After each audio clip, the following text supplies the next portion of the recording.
I haven't found anyone yet that has said a CRM conversion is simple. I think what we just try to do is do the research before we adopt any new technology, do as much research as we can, which means, and no offense to salespeople, but it means talking to other people similar to us that use that technology and understanding the pitfalls, the things, the gotchas that you don't know until you go through the process. So we really try and be research intensive prior to adopting any new technology.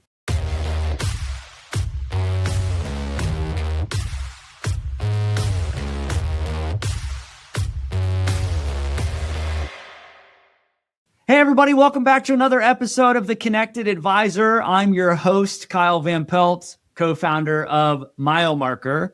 And today I am joined by Carrie King. Carrie is the partner and CCO at Ullmann Wealth Partners, and she is a recovering restaurateur. Carrie, thanks so much for joining the show. Thank you very much, Kyle. I appreciate it and appreciate the opportunity to speak with you today. Of course, we appreciate the opportunity to speak with you as well. I'm going to get to my first question that I ask everybody, but I'd be remiss if I didn't dive in and double click on the recovering restaurateur. So what type of restaurant did you have? Tell us about it a little bit. And I'm glad to see that you're still standing here to tell us about it today. So it was originally a wine shop that turned into a French themed bistro here located in Jacksonville, Florida. We were open between a wine shop and a restaurant for about 7 years. And it was a great experience. It was at times almost horrifying, I want to kill you experience, but I firmly believe that service is something that everyone should do in one way, shape, or form as they grow up and mature. And just being part of that experience to watch people be so happy in an environment, bustling Friday night or whatever night is just really invigorating. The other side of that is it's 24/7. So when your walk-in goes down with all of your inventory at 2 a.m. and the alarm goes off, you're figuring out how to fix that. So, among other things. True. Okay, well, that's actually a great segue into my first question that I always love to ask people. So, Carrie, I've had hundreds of these conversations on air, off the air. I've found that everybody has their own unique path to this wealth management industry that we all know and love. Some people's path is traditional. Maybe they were following in family footsteps and they went down that path for themselves. Other people, it's less traditional. They came in through the side door of the industry. Some people didn't even know this was an industry to come in the side door of, but yet they found their way. But what we found is whether you have a traditional path or a side door path, everybody has what we call a money moment. And that's that moment in your life where the light bulb went off and you decided, this is what I want to do for my career. This is how I want to spend my time. So, Carrie, what was that money moment for you that led you from seeing happy, smiling faces in a bustling French bistro to happy, smiling faces as you help people achieve their retirement dreams at Ullmann Wealth Partners?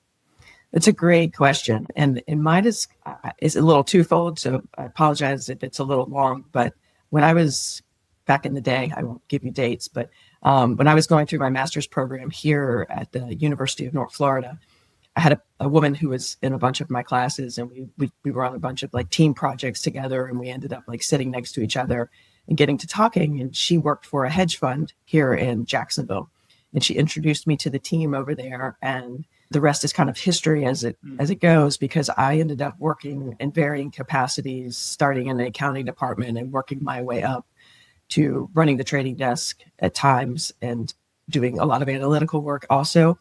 And so that was an on and off 20 plus career, including during certain periods when I did have the restaurant. So that was part one of my finance career. And I really enjoyed being involved in finance. And that was very different sitting on a trading desk than what we do in this business now. However, when I left in 2017, because I was just ready to make a change in life, and one of my former coworkers at the hedge fund, Brian James, who's now one of my business partners, he introduced me to Glenn Ullmann, who is the founding partner at Ullmann Wealth Partners. And I knew immediately when I met Glenn and the team that this is what I wanted to do next. This is the next iteration of my life. And I always like to say, working at a hedge fund is a great learning experience. It can be stressful, but at the end of the day, it makes rich people richer, or that's what it should do, right?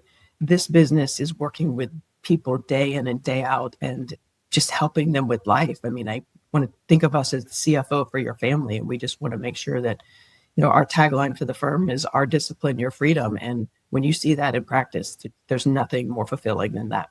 I love that. What a great answer. So I want to dive into a couple of things with you. Maybe one of the themes is going to be influential books that we talk about today, amongst other things. But one that makes a sense to start with is your founder, Glenn Ullmann's Landing a Smooth Retirement. So that book focuses on some core principles, and it seems like there's similar core principles to what the firm itself is founded on, but discipline, simplicity, optimism, and professional advice. So how beneficial is it to the culture of the firm to have those values for the culture literally written in ink on a book and using that as something that people can point back to? Great question. And I talked to Glenn a little bit about this because I wanted to just go back in history, because he wrote the book in 2000. The first version of it he wrote in 2003, and he started the firm in 2002, and he left Baird to come to do his own thing. And then he was sued by Baird. And at that point, he was kind of unsure what was going to happen. He didn't know if he was going to lose the suit, what he would do next. And so he decided to write a book and then go, okay, well, if the book could be successful, maybe I become a book, I go on a speaking tour and I teach about this business. So that was kind of the impetus for it. But then as he was writing it, what he found was that it taught him that some of the things he was doing and examples that he has in the book, some of the things he was doing was just not right. Like, you don't need to do crazy investment strategies and trading options and doing all these other things. The most important thing for people are these core principles. It's coming up with a financial plan and helping them stick to that financial plan, especially in times of turbulence when there's unexpected consequences to things like going to all cash when markets are down. And then when they come back, you're like, oh my gosh, what just happened? So it helped him put guardrails around how he focused on clients and what was great for them, and then helping them stay focused. When you show somebody a plan in good or bad times and you refer back to it, it's like, this is why we do this. And so it really helped put things in perspective. And you think about, like, we have to have in this business, we have to have an ADV, right? So it kind of codifies everything that we do. And so putting things in writing is a good way for you to kind of keep yourself honest and on the same path as well, because you can refer back and look at what you wrote and go, oh gosh, okay, that's what I'm still doing. Or, oh, I need to get back to that because I've stepped away a little bit. Yeah. Is there any of those core values that stick out to you as you run the firm from a compliance perspective or things? Any of them that are especially important to you in your seat? I love simplicity. I mean, that kind of speaks for itself. Keep it simple, and it helps keep things on the path to where they need to be. And in optimism, I know it seems that we're going to talk about books a lot today, and I just go back to factfulness.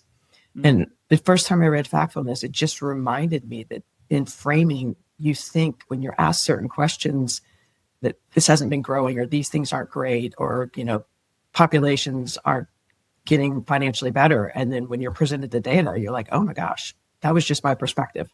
The facts actually show that, this tendency, whether it be for different imperfections around the world and how they are actually making strides, to poorer countries actually making strides to get financially better, the data show that it's actually happening. Yeah, that's great. Let's talk about, I'm going to take a little bit of a left turn here, but let's talk about optimism, simplicity, and factfulness from a compliance perspective. Because I think that, there's a changing narrative, but a narrative that for the longest time was that the compliance folks are the pessimists, right? And they try to add complexity, not simplicity, and things like that. And so it's interesting to hear the compliance person, the chief compliance officer, tout how much you love optimism and you love simplicity. So how are you bringing those core values to the compliance program at Ullmann? I think we just try and make sure that we are staying within the lines and the boundaries that we have been given by the SEC and other regulatory bodies. And I just try and bring everything back to what we're doing. And the ultimate end goal is to protect the client, protect them from scams, protect them from fraud, to protect us from, as a business, from scams or fraud, or just there are things in place that we don't like doing because they take an extra step. But at the end of the day, they should go back to something simple as multi-factor authentication. Yes, it always makes you do something different. And if you don't have your phone, you have to figure out a different way. But at the end of the day, it does protect you from somebody breaching your data. And so I just really try, and even with the multitude of things we have to do day in and day out, I just remind people that it is for the best for our clients, who without which we would have no business, and then to protect us as a business. That's great. Actually, I think that's very simply laid out, which is wonderful. And it's a good way to do things. All right. So speaking of doing best for your clients, another book from someone on your team, Pat Kilbane, who's a former attorney, and then Caitlin Friedrich. So Pat and Caitlin wrote this book called Move Forward Confidently. And I think this is an interesting resource because it's a resource for women as they navigate high net worth divorce. Not a topic most people are probably jumping up and down to talk about, or something that people really want to bring into the forefront, but still something that is very prevalent in the culture and is a huge impactful deal within the wealth management community. So this is a big part of the offering at your firm, right? And so talk to us a little bit about this. Talk to us about how y'all are serving those clients. It made sense with Pat's background in family law for us to be able to figure out how to tap into the resources that he had developed over the course of his law practice days. And divorce is a topic that nobody wants to talk about, right? It's just not pleasant, even if it's a good divorce. But Pat, based on law experience, based on personality, he has just got this calming ability about him to, when he's sitting with someone who is in the midst of this turmoil, he can just kind of bring down the barometric pressure and help regroup and refocus on the things that are important.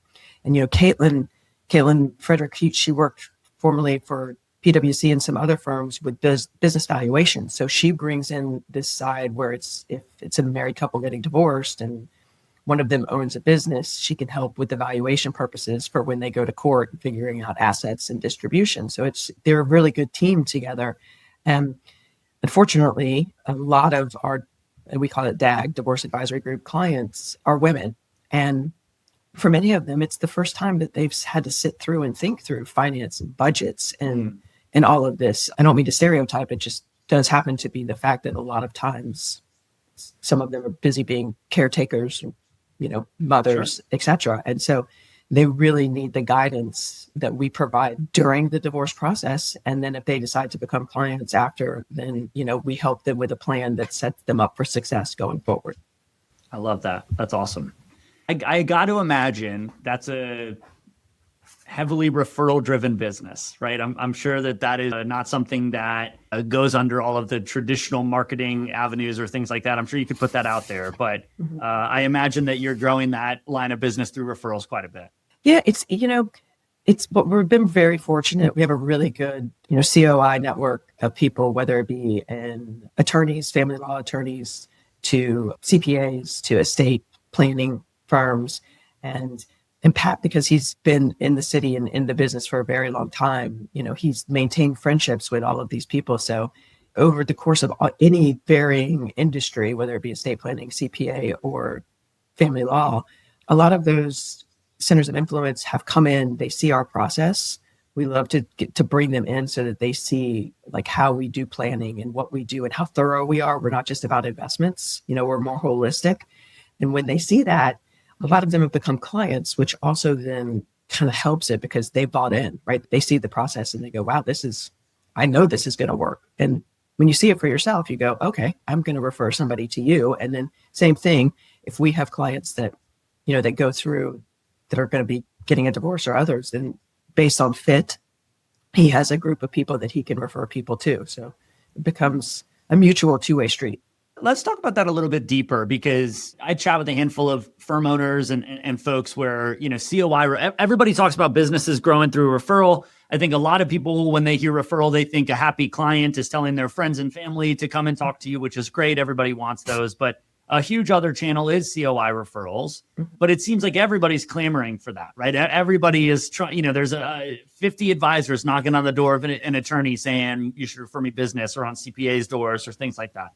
And I think, candidly, one of the challenges a lot of RIAs have is differentiating themselves from other firms. So what have you all done that has helped those COIs not only remember you first, but then tell the story well so that referral makes sense? Well, I'll go back to what I just said. We always want to bring them into the process. If it's a CPA, come to a meeting and let us walk you through one of our progress meetings with the client so that you see what we go through each time with them. And we talk about things with the client. With the family law and the divorce advisory, it's a lot of them have gone through the process. As I've said, a lot of them have become clients, which that really helps with the buy-in because Glenn, the firm's been around since 2002. It's just you develop relationships over the course of time, then broaden into when we bring new advisors on or when we bring other financial planning people on, we reintroduce. And just because of the reputation that the firm has had over the years and the things that they can see from their clients. I mean, when a client refers someone to you, there's just no better compliment in my mind because it just proves that what you're doing is making a difference. And I think we've developed that over the years with our COIs as well. I really like that. It kind of goes back to the core value of simplicity, which is, hey, I'm not just going to tell you what we do. We're going to show you. Come to a meeting, right? I could tell you all kinds of things. I could tell you how great we are. I could tell you about a bunch of stuff, but I want to show you what we do. And if we show you, then you're going to be more inclined to tell people to come and experience this if it's a good experience. 100%. This podcast is brought to you by Turncast. We make game-changing content for fintech and financial services companies. Learn more at turncast.com. Hey, this is Judd Mackerel. Thanks for listening to this show.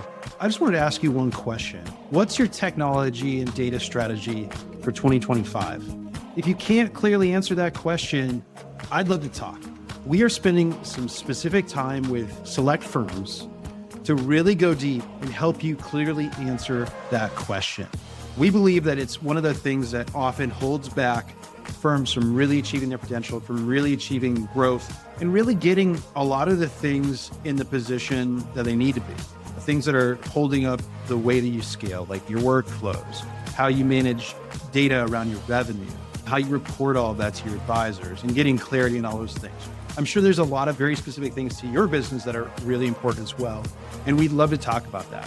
If this is interesting to you, hit me up with an email. My direct email is judd@milemarker.co. And I'd love to hear from you, hear what you're working on, hear what your strategy is, and see if there's an opportunity for us to help you get more clear on that strategy in 2025. Thanks.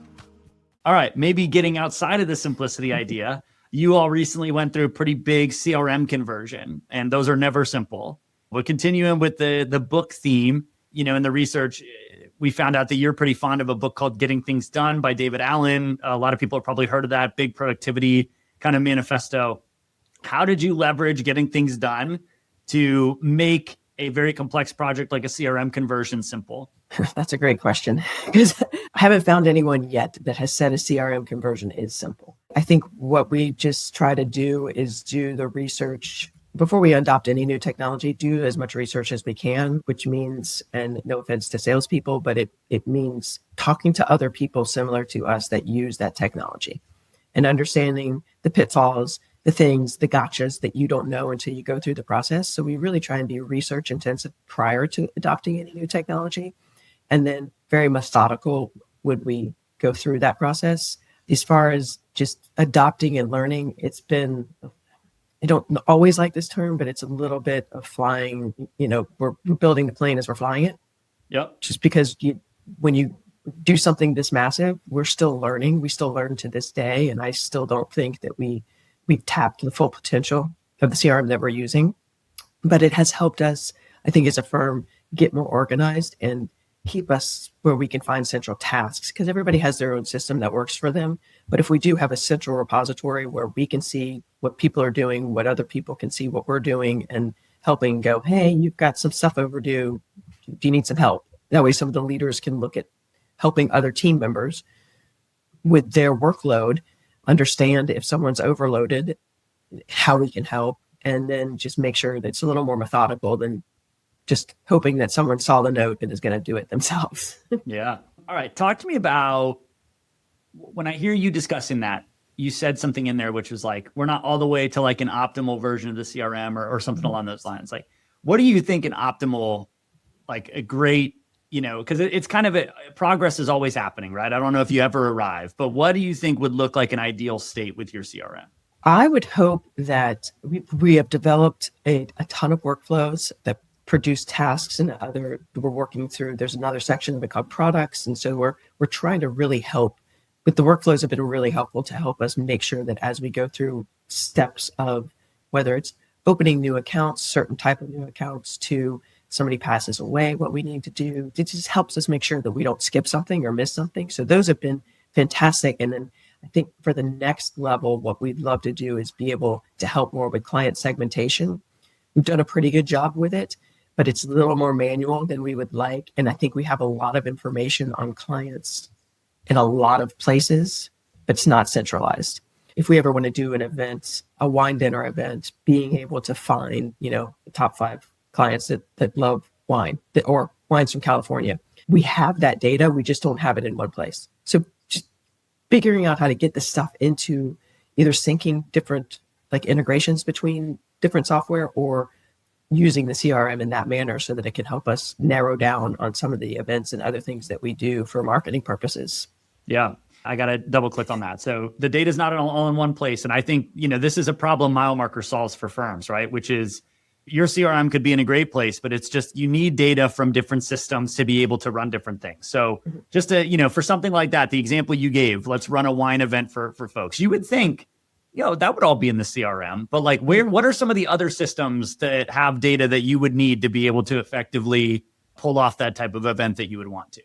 So we have some tags that we use in the CRM for some folks, but for clients that have been clients for 15, 20 years, we've used other software to produce things like life maps and other that contain all that information in there, like interests and goals and values. And so getting it from that software into the CRM, they don't integrate. So that's been more of a challenge. Sometimes it's just in the notes itself. Yep. The CRM notes itself. And so the notes from our old CRM when we transferred over didn't transfer over in a format that it's easy to use. We're starting to use Jump AI for our note taking. Yes. And so that we're hoping may help because it does the pre-meeting preps and other things to help us aggregate and use our data better. But it's still a little more manual than we would like. For sure. Yeah, we've found that every office has what we call an Excel wizard where they're having to grab data from multiple places and they've got to plug it into something. Hopefully it's not too much data to where the workbook breaks. And then they're running pivot tables and VLOOKUPs and all of that type of stuff. And that tends to be a very real circumstance with firms like Ullmann that we run into on a regular basis. Correct. And I'm always of the belief that the more manual the process, the more risk of error. Oh, yeah. Very true. Very true. I love that. Well, thanks for indulging me as I kind of talk through some of that stuff. So absolutely. But that's a good segue. So CRM conversion, things are getting better there. Jump is certainly interesting with what they're doing. What other technology things are you thinking about? Actually, I want to specifically ask you on the compliance side, right? Because I think lots of people talk about technology from the advisor side, CRM, this portfolio management, things like that. But from the compliance perspective, what type of technology tools are you thinking about using as Ullmann grows and as you're trying to make sure that you have a proper view for supervision and all of those types of things? Great question. And I'm always on the cautious side when it comes to, I was very cautious within the firm itself on Jump, just because I was AI in my understanding of it. I wanted us to find the best case. But the first thing we adopted about a year ago, so texting, right? Yeah. You can try, but you cannot stop a client from texting you. It's just especially with some of our younger clients, our Henrys, they're busy. And that's the best way to get a hold of them. So we knew that we had to the SEC was cracking down on texting. So we went out and researched software and we recently adopted MyRepChat. Yes. And we've used it. And I was really worried just because a client texts you on your cell phone and getting them switched to a new text number is not always easy. I get it. Yeah. Same thing. And we have a policy in place that if you have a client text you on your cell phone, you just send a screenshot of the text email because we have an archiving of all emails. So we have a system for when that happens, but that's not going to suffice long term. And what we found is that internally it's worked out great. Externally it's worked out great. And clients are really using it. And I think we probably have better and more often communication with people because of it. And even the client service team uses it to help follow up so that we're not so invasive with a phone call or an email, paperwork issues. Did you get this? Can you sign this? So it's been firm-wide adopted and I think making us much more compliant than we were before. So that's one. I mentioned Jump AI.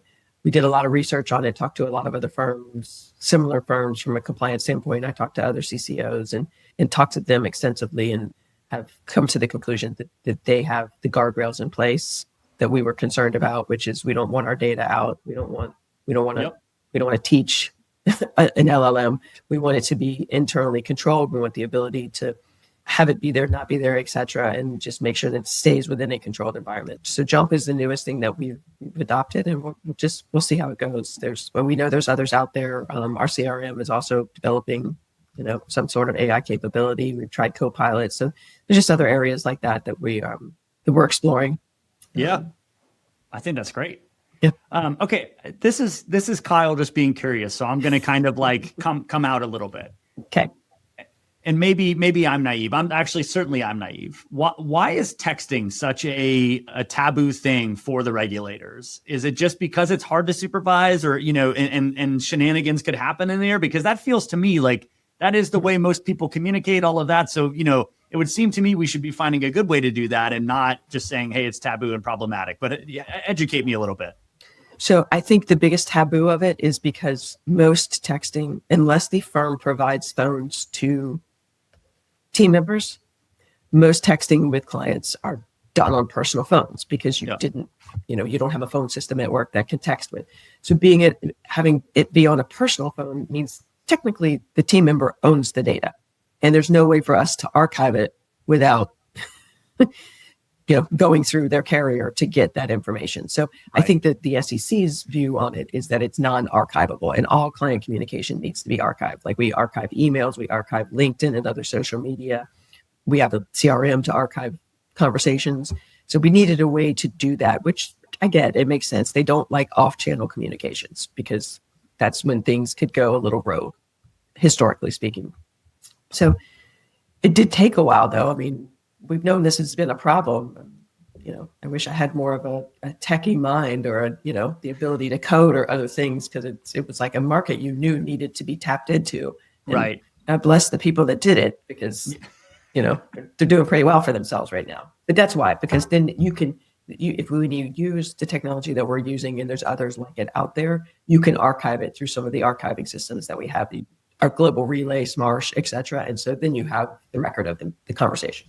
I love it. That's cool. Thank you for indulging me. Yeah, no problem. Good question. So talking about technology, talking about things like that, I love to ask my guests to get out their crystal ball and look a little bit into the future and kind of peek around the corner and give us some predictions on things that they see coming down the road. So from your lens, and I would love to ask you actually from a regulatory perspective, what do you see some of the things, especially with AI, especially with all these things, like what does your crystal ball tell you about the future of the industry?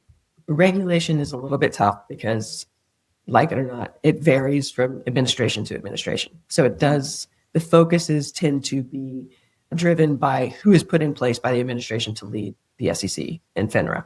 So that can vary. However, I do think that AI is so new.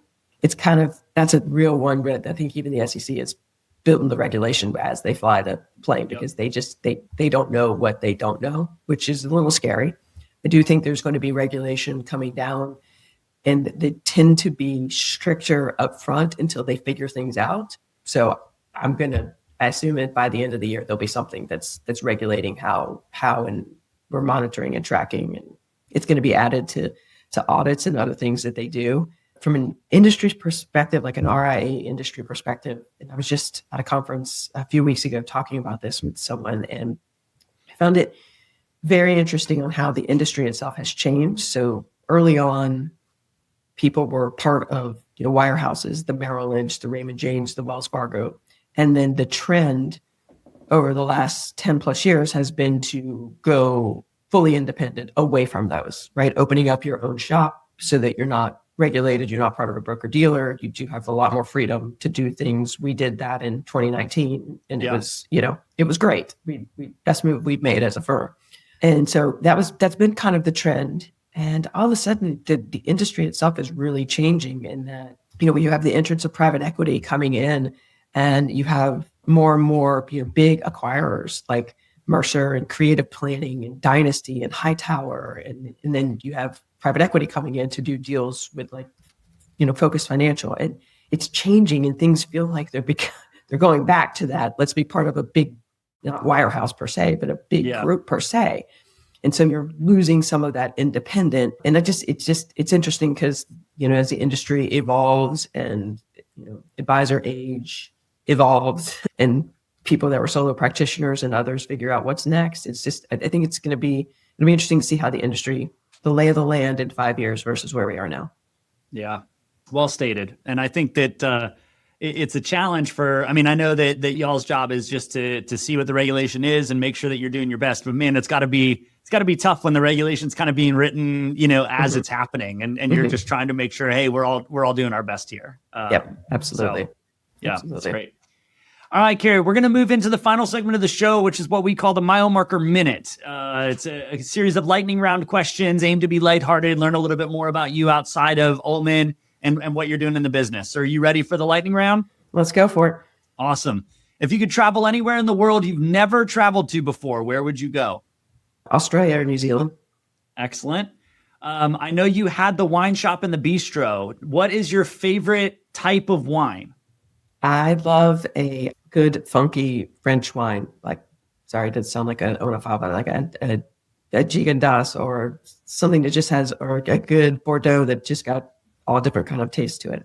Yeah. Okay. That's great. And you talked about French. Do you like California wines? Do you like, is there a region that you really enjoy wine from? I like wines from Oregon, like lighter Pinot Noirs or Sauvignon Blancs from up there. And I like some California wines. I don't like things that are bold and in your face that get a little too aggressive for my taste. Okay. We talked about books a ton throughout this podcast, and I think it's great. So if you were to write a book, what would it be about? I think I would write about, because it's not a passion, but it's a true belief of mine, about service and how people, whether it be teaching or restaurants or retail, just the importance of being on the other side of service and understanding it. Sticking with the book theme, read a book recently called, I think it's Unreasonable Hospitality. Yeah, yeah. And it just little things stick out to me, like thinking about the difference between service and hospitality. Service is a task, hospitality is the wow, it's the magic. And so I think there's been many books written about it, so I don't know what I could do that would be different, but maybe it's just using some of that restaurant experience to kind of explain that to people. Yeah, that's excellent. I love that. What is the best flavor of ice cream? I'm trying to think of the flavor I just had. It was like a cookie dough, something with graham crackers in it. I can't remember the flavor, but it was okay. There's the theme. Yeah, cookie dough and graham crackers sounds great. Yeah. I could take that. Again, we've talked about books a bunch. I love to ask people this question, but what is the best book you've read or listened to in the past year? I'm currently in the midst of it, so I can only say halfway through it, but it's been recommended by multiple people, and it's Unfinished Love Story by Doris Kearns Goodwin. Okay, great. We'll throw that in the show notes. Okay, Final question. We've just entered an alternate universe, okay? And in our current universe, Carrie is the CCO of Ullmann Wealth Partners, but in this alternate universe, you have an entirely different career. What career do you have in this alternate universe? I would want to work. Part of this is because I drive through a golf course community every day is where I live, but on a golf course where or like a deli, something where you get up early in the morning, you go in, I wouldn't want to be like in charge of fertilization and other things where you could screw up the whole golf course, but just like maintenance. You're out there, you're cutting the grass, you're moving the hole, you're just taking care of the tidiness of things. And then you're done, 2 or so in the afternoon, and you go on and you move about your day. And your day is your day, but you're not sitting there checking emails and fully connected to your phone or to a laptop. I love it. All right, Carrie, you did it. You made it through the Milemarker Minute. This is a really fun and insightful conversation. I appreciate you sharing with the audience. It's not very often that I get to have such a thematic conversation like we did with all of the learnings and insights from several books, from the one that your founder wrote and your other colleagues, to books that you used and leaned on to solve very complex and difficult projects. So thank you so much for coming on, sharing your insights and wisdom with the audience. And we can't wait to see how this performs. Absolutely. Well, thank you very much for having me. It was great to meet you and fun conversation. Yeah, likewise. All right, everybody, that's been another episode of The Connected Advisor. Please make sure you click follow or subscribe wherever you are paying attention to this. And if you'd be kind enough to leave us a review so that whoever hasn't found this show yet can find great conversations like the one I just had with Carrie. But until the next time, enjoy every mile.